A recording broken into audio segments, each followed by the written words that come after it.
พี่น้องจบไปแล้วกับการปิดฤดูกาลที่11ทศวรรษของหมอลำใจเกินร้อยบอยซิริไซฤดูกาลหน้าเป็นฤดูกาลที่11แต่ว่าเจมส์บอนด์นะที่นั้นกับน้องยาหยีบ่ไปต่อดิพี่น้องเจมส์บอนด์มาโพสต์ว่าจังซี่ว่าอย่าว่าผมนะครับผมทำงานของผมสมบูรณ์แบบเต็มที่ทุกงานวงหมอลำก็เหมือนบริษัทห้างร้านที่ทำงานผมไปมาล่าวายผมบ่ได้ทำอะไรผิดร้ายแรงผมให้เกียรติบอสในบ้านหลังนี้มากๆและผมรักมากเช่นกันผมมีเหตุผลและผมต่างคนต่างมีเหตุผลไม่อวยพรไม่ติดตามไม่ได้ว่านะครับแต่อย่าเกินขอบเขตนะครับผมทำงานครบปีแบบตั้งใจทั้งร้องรำและการแต่งกายผมเต็มที่มากๆเลยครับรักเคารพทุกคนรักทุกท่านขอบคุณทุกคำอวยพรด่ามาด่ากลับว่าฉันแล้วว่า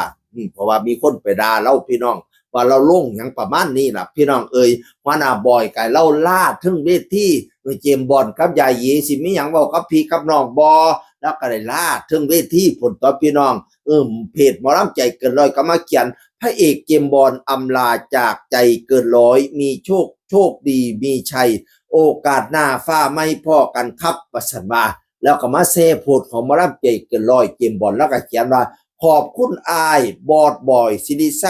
ขอบคุณอายที่เมตตาและให้เกียรติบักลาเสมอมานะครับขอบคุณแฟนคลับหมอลำใจเกินร้อยทุกท่านทุกคนอยู่ไหนไปไหนก็ขอให้เมตตาเอ็นดูผมกับน้องน้อยนะครับรักบ้านรักนี่รักบอดรักแม่เตียนนะครับว่าซั่นพระเอกเจ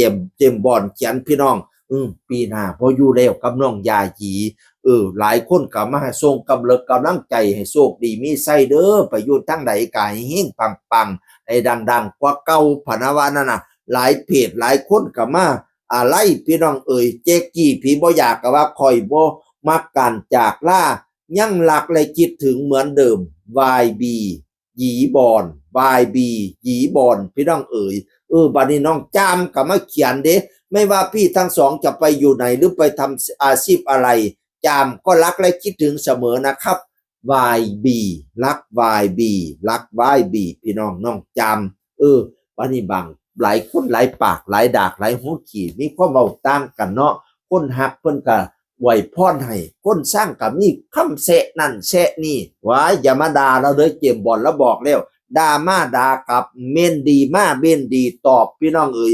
บางคนมาว่าแล้วว่าจังซี่ล่ะไปโลดเท่าแล้วว่าซั่นว่าไปโลดเท่าแล้วว่าซั่นว่าแล้วพี่น้องว่าเจมส์บอนด์แล้วสามารถสิยอมแล้วตอบกลับทันทีเม่นดีมาตอบดีกลับครับแฟ่ๆซะแม่นเจ้างามหลายเบิ่งคนคอมเมนต์พ่อย่างขึ้นเม่นเองได้พุ่นละว่าแนวอื่นก็บ่เครียดดอกเบยว่าซั่นมาว่าแล้วเท่า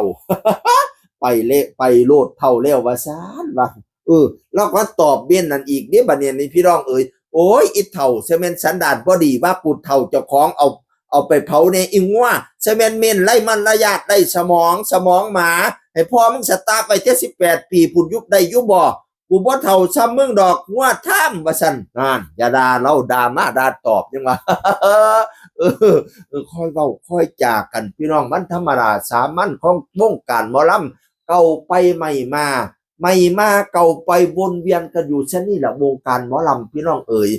พิ่นไปก็เป็นอิสระในการตัดสินใจของเพิ่นก็เฮาบ่มาเขาก็บ่ติดตามอย่าไปหาด่าเพิ่นจะเถาะเพิ่นก็ลงถูกต้องตามกฎตามกติกาจนมาฮอดมื้อจบฤดูกาลตอนอยู่เพิ่นก็เห็นแต่แนวดีๆพัฒนาเจ้าของบ่เฮ็ดให้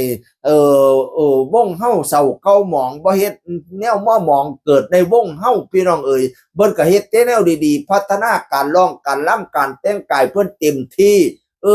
ตอนนี้เนี่ยจบฤดูกาลก็ไปมาลาไว้ฉะนั้นอย่าไปว่าเขาเลยว่ามาเขาด่ากลับนะจะบอกให้เขาไม่ได้ทำอะไรผิดมันเป็นธรรมดาของวงการหมอลำฉันตัวเนาะกันสิเว้าให้กว่าใจกว้างๆพี่น้องฉันตัวนั่นละสิไปอยู่ทั้งใดกะติดตามตอนต่อไป YB หยีบอนมาติดตามว่าน้องจะไปอยู่ไหนทำอะไรต่อพี่น้องเสียงคนเก่าเว้าสู่ฟังสวัสดีครับสวัสดีครับ